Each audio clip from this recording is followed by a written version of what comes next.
5,000 গতিকে আপোনালোকে চাওঁগে এবাৰ কাৰ্বি আংলং ৰাইজে এটা সিদ্ধান্ত লৈছে যে কাৰ্বি আংলং লাগে শান্তি, এটা পিচ লাগে। এই পিচ হ'লে যিকোনো ডেভেলপমেণ্ট আমি কাম কৰিব। আজি সকলো জাতি জনগোষ্ঠীৰ লগত সংঘাত দেখা পাইছে নেকি? কাৰ্বি আংলঙৰ ভাৰতীয় জনতা পাৰ্টি চৰকাৰ অহাৰ পিছত ইয়াত সকলো জাতি জনগোষ্ঠীৰ লগত একো সংঘাতটো হোৱা নাই। সকলো জাতি জনগোষ্ঠীৰ লগত মিলি প্ৰীতিটো আছোঁ আমি।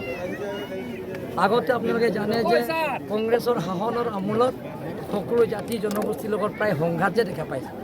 কাৰ্বি ডিমাচা সংঘাত, কাৰ্বি ৰেংমা নাগা সংঘাত, কাৰ্বি কুকি সংঘাত। গতিকে যেতিয়া ভাৰতীয় জনতা পাৰ্টি চৰকাৰ অহাৰ পিছত নৰেন্দ্ৰ মোদীবিলাকৰ কংগ্ৰেছৰ যোৱাবাৰ প্ৰতিদ্বন্দ্বিতা কৰিছে।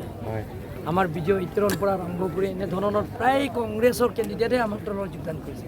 ইয়াত আপোনালোকৰ কপলি সমষ্টিও, ইয়াত কাৰেং ক্ৰপি আমাৰ স্বৰ্গীয় আমাৰ সিং এক্স তেখেতৰ বিশেষতো কংগ্ৰেছৰ প্ৰাৰ্থী আছে ইয়াতে, তেওঁতো যোগদান কৰিছে আগতীয়াকৈ। এনেধৰণৰ প্ৰত্যেক সমষ্টিয়ে কংগ্ৰেছৰ মণ্ডল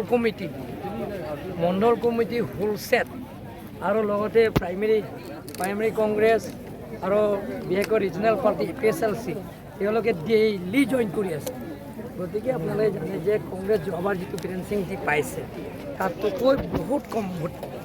এবাৰ আচাৰ হোৱাৰ পিছত স্থায়ী শান্তি হৈছে, শান্তি চুক্তি কৰিছে।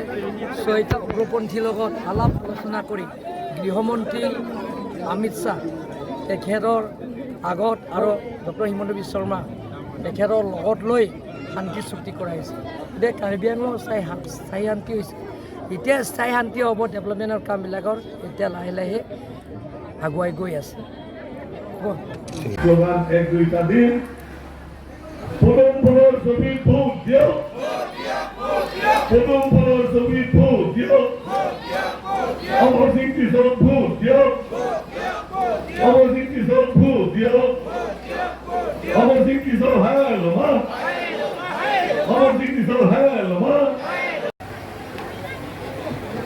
सभी यहाँ उपस्थित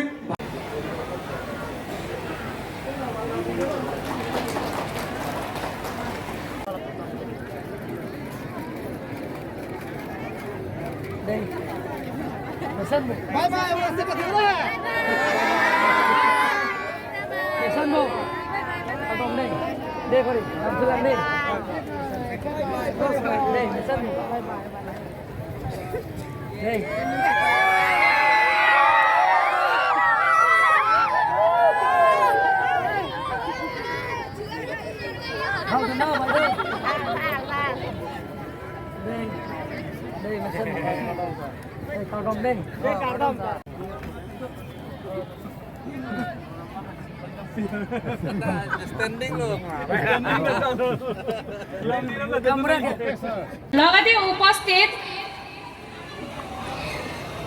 ডিস্ট্ৰিক্ট প্ৰেসিডেন্ট শ্ৰীযুত ৰদীপ ৰঙাং ছাৰক সম্বৰ্ধনা জনাবলৈ অনুৰোধ কৰিছোঁ।